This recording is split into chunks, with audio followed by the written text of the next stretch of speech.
I have always been a sick child. It was never bad enough to warrant a trip to the hospital, but it was always something that was hanging over me. I was smaller and less energetic than most kids my age.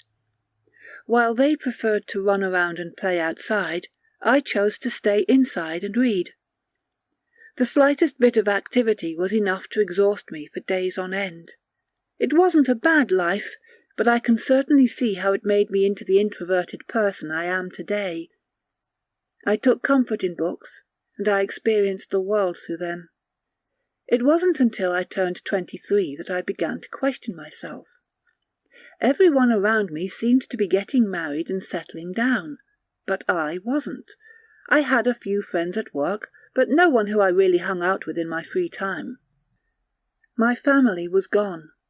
I lost my father at a very young age to a heart attack, brought on by a lifetime of high cholesterol, and my mother passed away shortly after I graduated college from an extremely malignant form of pancreatic adenocarcinoma.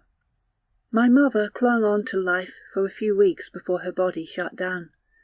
I remember my last memory of her in the hospital. She was so thin that it looked like the slightest breeze would take her from me. Her eyes were bright and feverish, and her skin was yellowed like the pages of an old book. The palliative, Demerol, they were giving her to ease her into her final moments robbed her of any coherent last words. She just stared at me with her glassy eyes as the end came for her. I clutched her hand in mine, but it was like she wasn't even there. I told her I loved her. She didn't respond. She just closed her eyes and let everything go. I decided that it was time for me to do the same. I had no close family nearby nor any real friends. I was alone in the world. I put in my 2 weeks' notice at the small company that was gracious enough to hire me, fresh-eyed out of college, and left town shortly after my mother's funeral. In all honesty, I didn't want to stay there any longer. Everything reminded me of what was gone and what I was missing out on. After settling our house and settling the matter of her will, I had enough to get far away. I chose the countryside. I wanted to be alone with my thoughts for a while. I felt like I needed some time to work through everything and decide on my next course of action. My inheritance afforded me that privilege. In hindsight, I realized that this was the worst possible choice in my life. Living alone, with only my thoughts to keep me company, a mile away from my closest neighbor, only served to deepen my sense of isolation. I was alone with my thoughts, and I quickly realized that none of them were good. I think my mental state only quickened my descent into sickness. Everything began when I noticed a small mass on my left upper arm just underneath the skin. The growth was about the size of a pea, and I could move it around under my skin about 1/4 of an inch or so in each direction. At first I told myself that it was a fatty deposit and nothing to be concerned about. Under palpation, I experienced a slight discomfort, but no more than when manipulating any other section of my body. It wasn't until I noticed that it was slowly growing that I began to get concerned. I eventually broke down and went to see a doctor who assured me that it was likely a lipoma or xanthoma and was nothing to be concerned about. He reassured me that it was more likely a symptom of high cholesterol rather than a sign of cancer. He explained that while family history and genetics had given me a bad hand, that didn't necessarily mean I couldn't live a long, healthy life. I was still unsure about the lump, which led me to asking if we could biopsy it. He reasoned that there was no real need to do so, that they were harmless. Since the mass was movable under my skin, that meant that it was encapsulated and was likely benign. He said that getting a sample would only confirm what we already knew and would cost me about $400. He advised me to cut back on my red meats and to come back if I noticed any change in the lipoma. I thanked him and left the hospital feeling comforted. That reassurance lasted about a month. For the first days I was constantly poking and prodding the small lump. After about a week, when I was confident that the mass hadn't grown any, I went back to my usual life of solitude. I woke up late every morning and read. I did some minor chores around the house and thought about what direction I wanted my life to go in and what field I wanted to work in. Sometimes I would go days without talking to anyone. Looking back, I now realize how unhealthy it was to isolate myself after my mother's unexpected death. I was stagnating, and I didn't even realize it. About a month after getting my lipoma checked out, I began to experience a stinging pain in my upper left arm. That discomfort brought back the memory of my visit to the doctor. The mass on my arm was now dime-sized. I could still move it, but now the slightest touch felt like I was being poked with a needle. I left it alone for a few days, hoping against hope that this was all my imagination running rampant, but the pain continued. I think some sad part of me thought that it would go away if I ignored the issue long enough. To be honest, I was worried about going back to the hospital. That was partially due to the fact that I was afraid of what the diagnosis would be. A growth can be a symptom of cancer. My mother's experience in the hospital also kept me from going. I lived with the slowly growing mass for about a week before I realized how dire the situation was. It wasn't until I woke up one night with a stinging pain in my arm that I decided to go back to the doctor. I rolled out of bed and went to the bathroom to look at my arm. I figured that I had slept on my arm wrong, or possibly struck it against something, and that was what was causing me pain. I realized I was wrong when I flipped on the light switch and saw a small bit of caked blood around the area on my upper arm. I hopped into the shower to wash away the silver dollar-sized splotch of blood, and had a startling realization. There was a fingernail sticking out of my arm. At first I thought I had inadvertently rolled over and accidentally jabbed a clipped toenail into my skin, but as I went to pull it I experienced a sudden tearing pain that actually made me gasp. It felt like I had grabbed a nerve ending and pulled on it.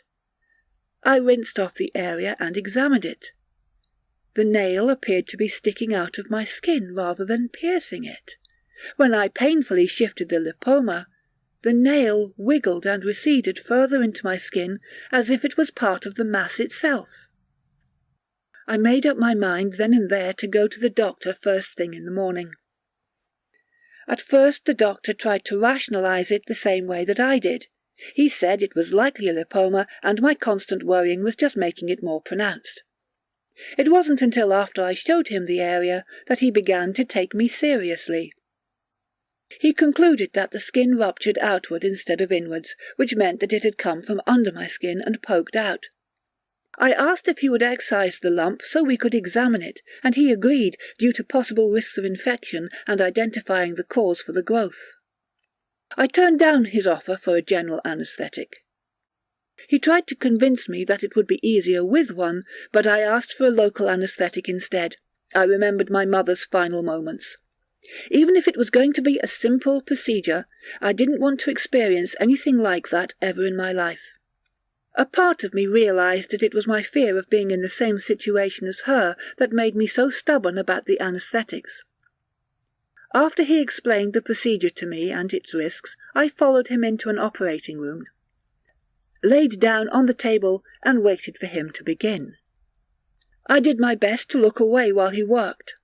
I imagined turning my head to see what was happening, only to sneeze into the open wound or faint from the mere sight of the surgery. I did gather up enough courage to look towards the end. I looked up into the mirror to see about an inch of skin peeled away, with a slightly red mass beneath it. It didn't look nearly as grotesque or sickening as I thought. Instead, it looked clinical and clean. He set the object in the tray and proclaimed, "Think I got it. Now let's just see what we have." I heard him drop the heavy tweezers on the ground as if something had shocked him. I went to look, but he told me I needed to stay still until he could suture up the area. He reassured me that the utensil had just slipped out of his hands and it was nothing to worry about.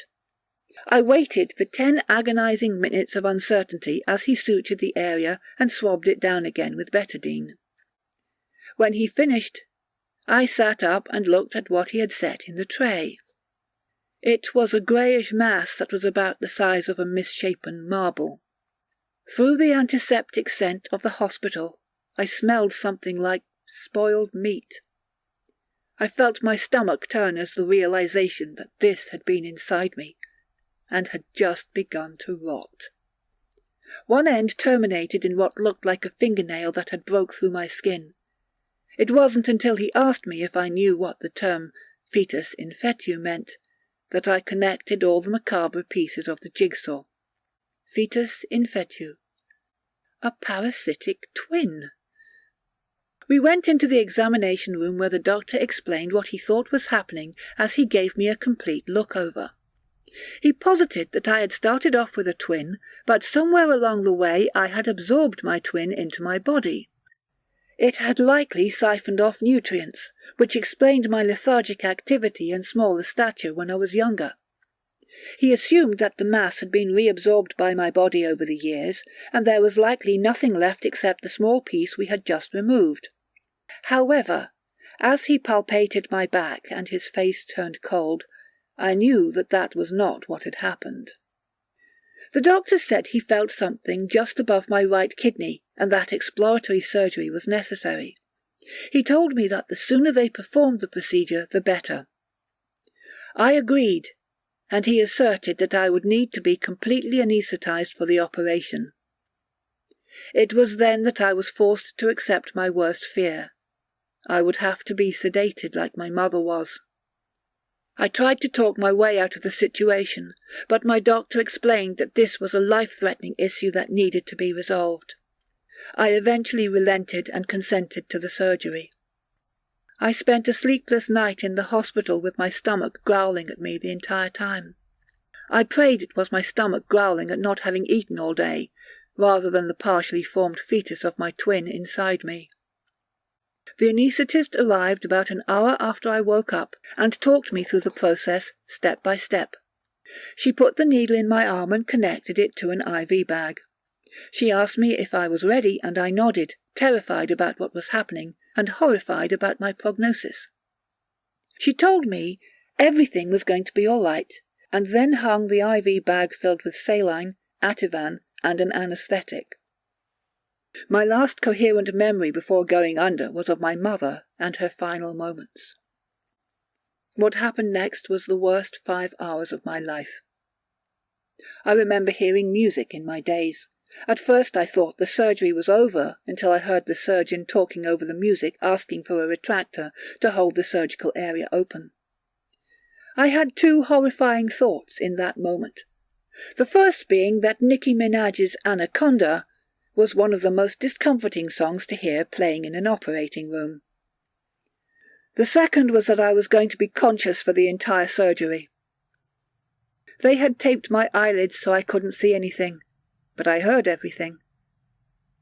As I lay there, unable to move during the gruff chorus of X Gon Give It To Ya by DMX, the head surgeon asked if what he was seeing was really what made up the mass. I heard one of the assisting nurses gag as he set the excised material into a pan. She excused herself, and someone joked that she wasn't good when situations got hairy. The people around him groaned at the pun that I wouldn't understand until they showed me what they extracted. I was in surgery for 5 hours, conscious and paralyzed for the entire experience. Luckily I felt nothing, but I heard every joke, jab, and bit of gossip. I heard the sizzle as the bovie, I looked the name up later, cut and cauterized the incisions.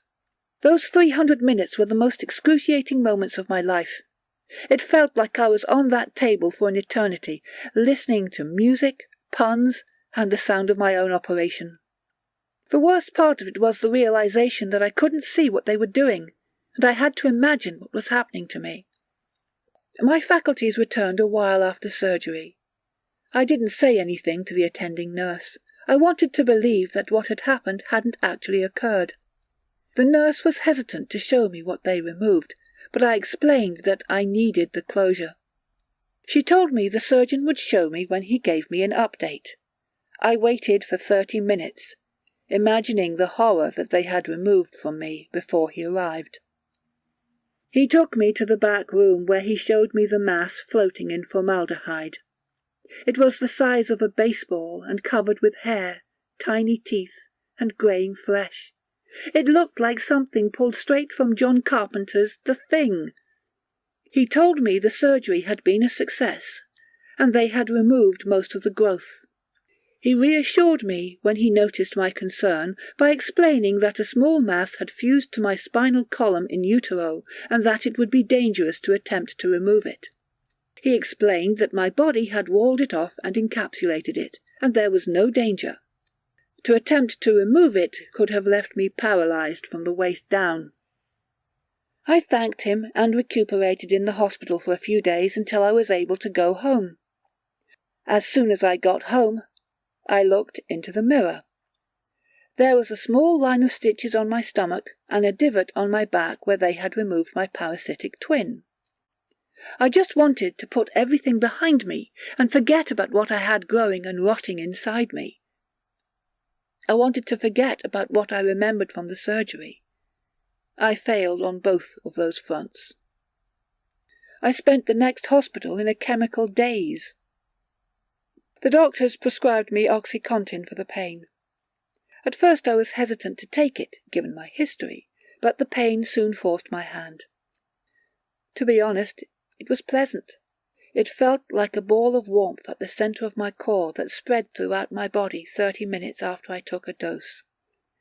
Those 4 weeks drifted by as a fuzzy and warm memory without anything interesting happening. It was so pleasant that I even pestered the doctor for another regimen of OxyContin under the pretense of pain. It was about 2 weeks after I finished the bottle that odd things began to happen. At first, I assumed my increased appetite was just me getting back to a normal diet after surgery and a month of opioids suppressing my hunger. However, I was eating more than usual. Usually, I would cook myself something to eat and sit down with a book. As I got lost in the book, I would eat. Sometimes I would finish a couple of chapters before I realized that I had eaten multiple plates of food. I didn't think anything of it. I just assumed that the excised mass had cleared up some space in my stomach. The stomach pains were harder to explain away. I eventually broke down after the pain continued and went to see the doctor. He felt the area and we talked for a while before he explained that it was likely a side effect of repeated opioid usage. He said it was common for prolonged usage to cause feelings of nausea, discomfort, and sometimes even anhedonia. He looked at me in a way that implied I was going to ask for another prescription. I wasn't, to be honest, but the implication was enough to keep me from pressing the issue. I agreed with his explanation and left without discussing my discomfort any further. The discomfort continued for a few weeks before the breaking point. I woke up in the middle of the night, screaming in agony. There was a sharp pain in my side, and in my confusion I came to a sleep-addled conclusion. I had been stabbed. I looked frantically around my room for any sign of an intruder, but there was nothing. I made my way to the bathroom to look at the area. I wish that I had been stabbed. Instead, there was a quarter-sized chunk of skin missing from my back. I had been bitten. There was no mistaking the wound for anything else. I could see the area where teeth had scraped and cut into my skin, as if it had been pinched and torn into a ragged hole from the inside. I tried to block out the memory of what the mass that was removed from me looked like.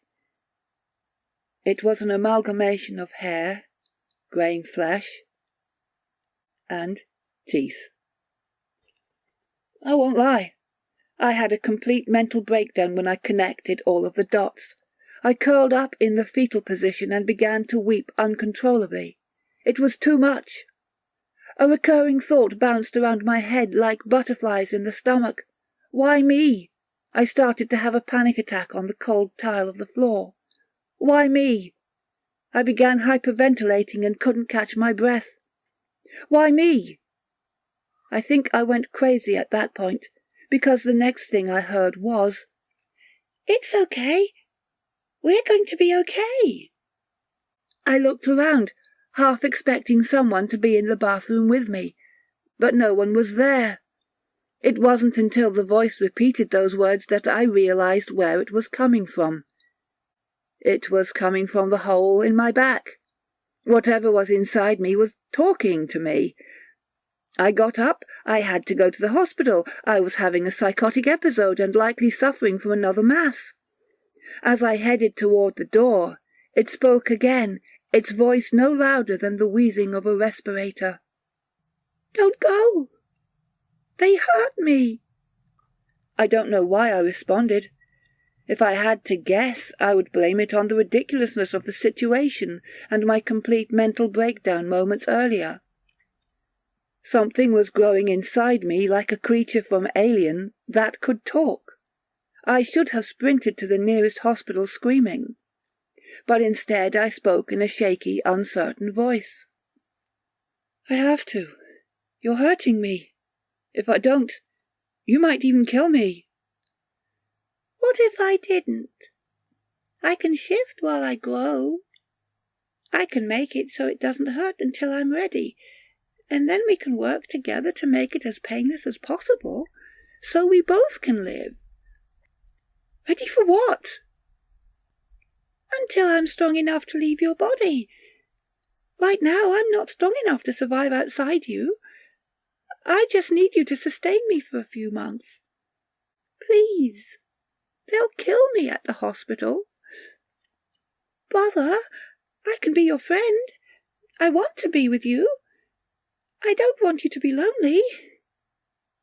Please don't kill me." To be completely truthful, I don't know what made me agree.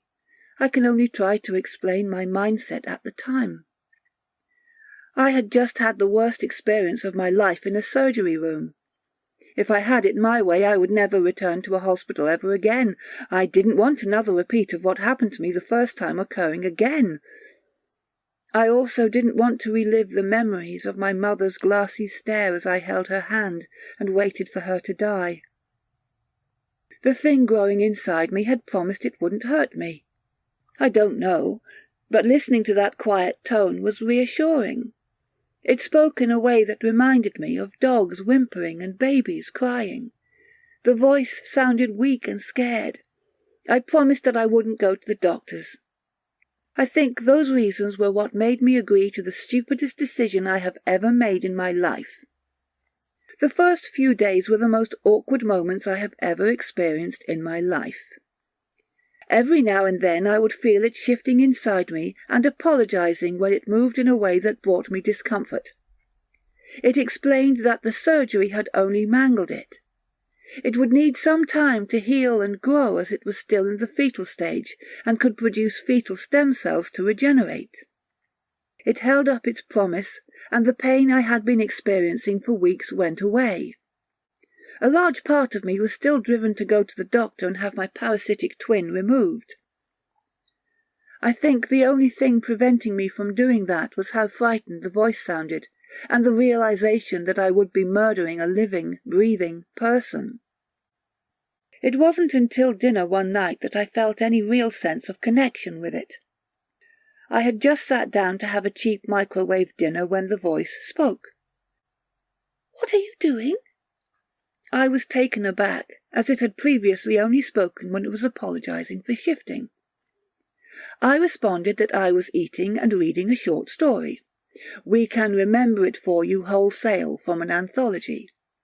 He asked me to read the story to him, and I did. I would read a paragraph to him in between each bite of food. When I finished both the meal and the story, he asked if I could read him another story. We spent the entire night reading and discussing various stories. As I enjoy multiple genres, I read a wide range of stories to the voice as it quietly listened. It wasn't until the sun crept in through the blinds that I realized how much time had passed. I had lost track of the time while talking to my twin. We had read dozens of short stories and spent hours talking about the ones we liked best. I went to bed after I promised my companion that we would continue this later. It became a daily fixture of our lives, Sometimes the voice would talk to me as I did chores or cooked a meal. I would always sit down for the meal with a book, and I would read aloud while I ate. Sometimes I would have to stop and explain an event to them, but most times they just listened quietly and waited patiently. Afterwards we would discuss our feelings on the book or what we thought was going to happen. A sad part of me realized that this was the closest thing I had to a friend in almost a decade. I found myself looking forward to the discussions we would have after each meal. One night, a few weeks after their discovery, I heard the voice talking to me. I can only assume that it thought I was sleeping when it spoke those words. I had been asleep until I felt them shift inside me. What had once unnerved me now reminded me of a baby turning in their mother's womb. The voice twisted in my stomach and began talking. "Soon I'll be with you. Soon I'll be able to touch you with my own hand. Soon you'll love me. I was so lonely all these years. No one to talk to. I experienced the world through you.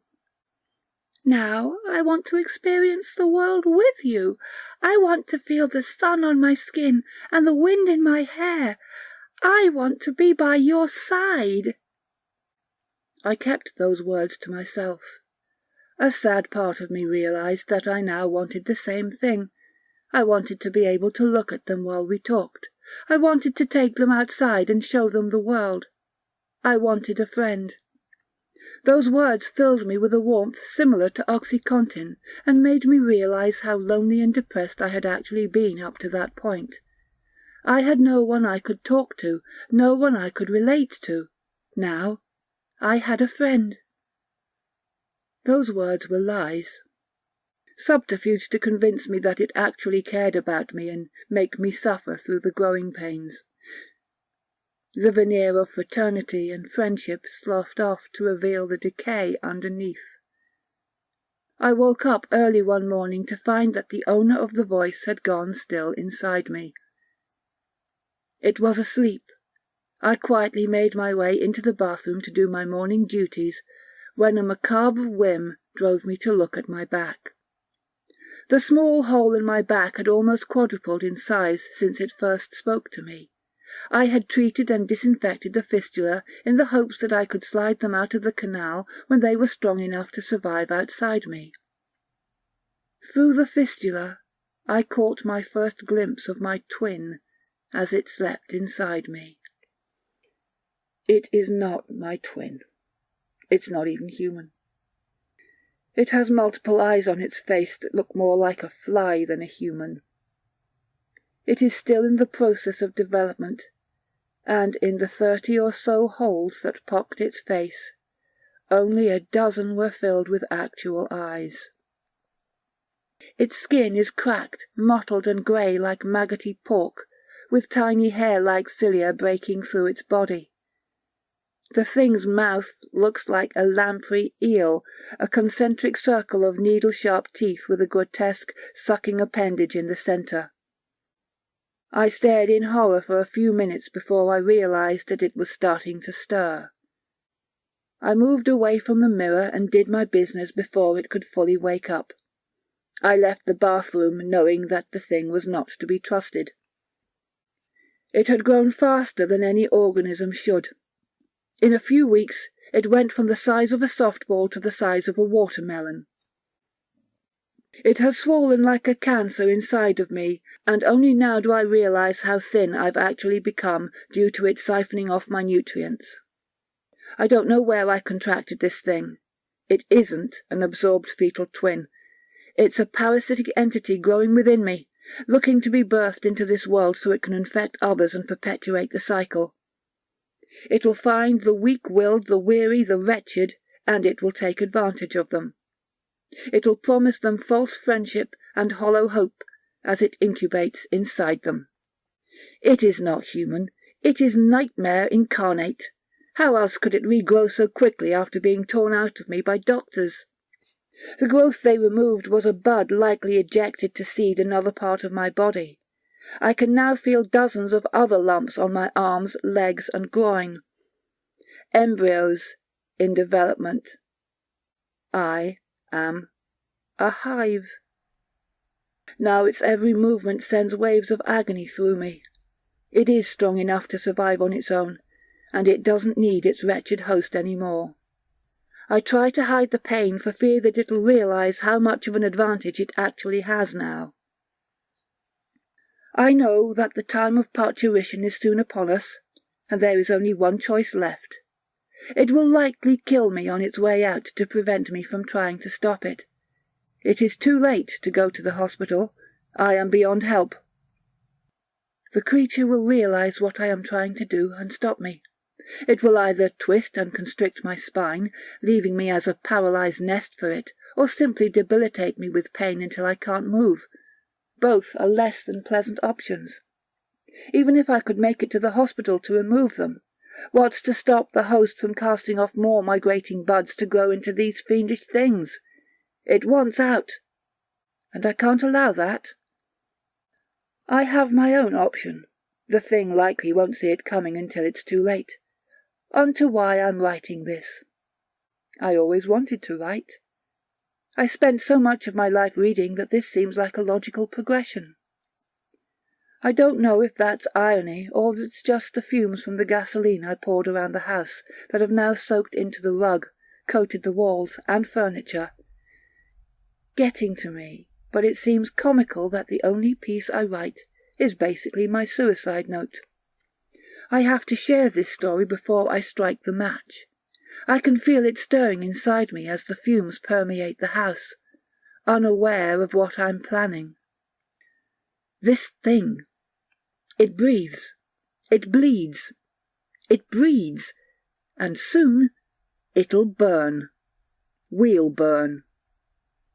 I know what will happen when the end comes, and it tries to break free and wriggle out of my shredded body. I'll hold it to me in my final moments. It will likely snap my spinal cord like a dead branch and paralyze me from the waist down. My legs won't matter, though, as I have no intent on escaping. It'll scream, seethe, and shriek as the flames crackle and snarl around us. I will look into its horrifying visage, and I will smile. Even if its maliciousness made flesh. It is still my only friend left in this world. As the flames lap at us, I'll press it against me and whisper platitudes into its malformed ear. I'll tell it about how lonely I had been since my mother died. I'll tell it how glad I was to finally have a true friend that understood me. As we burn together, I'll tell them how much I love them.